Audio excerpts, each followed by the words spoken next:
Mitra Nasa tercinta, kita masih berada di tanaman melon milik Bapak Agus, di mana Bapak Agus telah membudidayakan melon dengan cara diberi penyangga, tapi melihat dari penelitian yang dilakukan Mas Agus dengan menggunakan metode dari produk-produk dari PT Natural Nusantara, Mas Agus juga membuktikan produk-produk Nusantara dari PT Natural Nusantara itu untuk budidaya melonnya itu dengan cara dibudidayakan secara budidaya seperti semangka. Jadi dihamparkan di lahan dengan disangga dengan jerami padi. Nah, untuk lebih jelasnya bagaimana teknis budidaya melon yang dilakukan seperti semangka, ini kita ikuti penjelasan dari Mas Agus. Selamat sore Mas Agus. Selamat sore. Nah, ini luar biasa sekali ini teknis budidaya melon yang dilakukan seperti semangka Mas Agus. Iya. Nah, ini bagaimana cara budidaya kok melon bisa dibudidayakan seperti semangka seperti ini Mas Agus? Ya, pada dasarnya untuk melon itu asalnya memang mendatar ya. Jadi untuk lahan-lahan di mana di daerah-daerah hortikultura lain di Taiwan, di Australia itu semuanya petunjuknya itu mendatar. Dengan adanya hal tersebut kami mencoba untuk membudidayakan model semangka. Dan karena produk-produk Nasa yang dipakai tegak itu bagus itu, saya yakin itu dengan model mendatar itu nanti hasilnya akan lebih bagus gitu. Karena energi yang digunakan untuk tanaman tidur akan lebih terfokus dan buahnya akan lebih cepat besar gitu. Dan bisa berbuah lebih dari satu sekaligus. Jadi di sini ada beberapa contoh langsung bisa berbuah 2 untuk awal di depan, kemudian di belakang sudah mulai berbuah lagi nanti ini. Kalau ini dipanen, yang sebelah sini akan membesar Mas, pada bagian ujung-ujung ini akan membesar. Jadi selisih panen antara buah satu, panen pertama 2 buah langsung AB ya. Kemudian yang ketiga CD-nya itu bisa selisih 2 minggu, kita bisa melakukan panen lagi. Jadi satu pohon itu kita bisa memelihara 4 buah. 4 buah ya? Iya, jadi satu pohon 4 buah.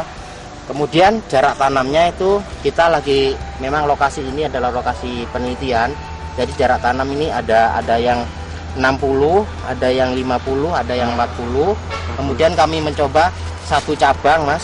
Kemudian ada yang 2 cabang seperti tampak di sebelah selatan itu 2 cabang. Jadi 1 cabang itu 2 cabang. Kemudian kalau proses perawatannya sama dengan berdiri sebetulnya, cuman tinggal buahnya dipelihara 2. Ya kalau yang berdiri 1. Kemudian ini 2 dan dibuahkan pada cabang ke 8. Ke 8 ya, ke 8 sama 9 ini. Kemudian waktu panennya juga lebih cepat ini Mas. Waktu panennya lebih cepat ya.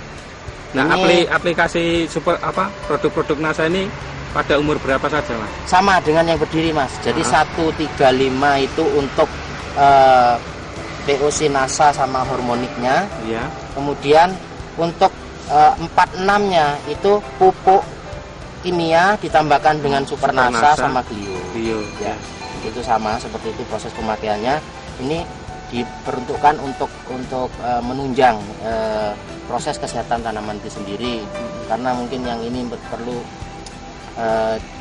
dilihat yang sangat membantu. Mungkin di sini kandungan Nasa itu yang tampak mungkin sangat bagus, lihat ada lemak dan protein yang sama asam yumatnya ini. Asam yumat ya. Asam yumat ini sangat berfungsi sekali karena nanti ini fotosintesa meningkat dengan fitokromnya yang semakin bagus. Ini daunnya akan mengkilat nanti Mas ini. Jadi kalau ini umurnya sudah siap panen Mas, dalam kondisi seperti ini gitu, kita proses pengairan masih berlangsung, ini masih tahan Mas daripada yang tegak. Daripada yang tegak ya. Jadi lebih bagus tanaman yang kita pelihara dengan mendatar gitu. Cuman kelemahannya kita memang kesulitan dalam hal mencapai kualitas buah itu nanti antara yang super A, B itu ya itu perbandingannya memang lebih bagus yang tegak. Nah, ya. Seperti tampak di sini, ini cacat ini sudah. Iya. Ini buah masuk semua, kadar gula masuk, tapi secara fisik dia cacat. Cacat. Gitu. Ya. Jadi sebagian banyak sekali gitu sampai 20% buah itu cacat gitu. Tapi dia kadar gula cukup bagus gitu. Cuman penampakan luar fisiknya itu sudah kurang, lebih bagus sana. Hanya untuk nilai ekonomis memang mendatar lebih menjanjikan. Untuk sementara begitu. Jadi dari hitungan analisa biaya antara kos dan yang dikeluarkan dengan input yang kita hasilkan, tanaman mendatar ini jauh lebih menguntungkan. Jauh lebih menguntungkan. Iya. Karena bisa dibuahkan 4 Mas ya, dengan 2 kali panen. 2 kali panen. Rata-rata berapa, Mas? Kalau yang panen pertama seperti tampak di sini, ini berat buah antara 2 sampai 2,2. 2,2 Ya, berarti sekali panen kita katakanlah bisa panen 4 kilo 4 satu kilo, pohon. satu pohon. Kemudian nanti yang ujung, Mas, yang Ya. ini, yang pada bagian ujung itu kita bisa panen lagi. Itu rata-ratanya 1,5 3 kilo. 3 kilo ya. Berarti satu tanaman bisa 7 kilo. 7 kilo. Iya. Satu tanaman 7 kilo. Mungkin itu yang dapat kami sampaikan. Demikian reporter Agus dan kameramen Hakim melaporkan dari Situbondo. Salam Nasab.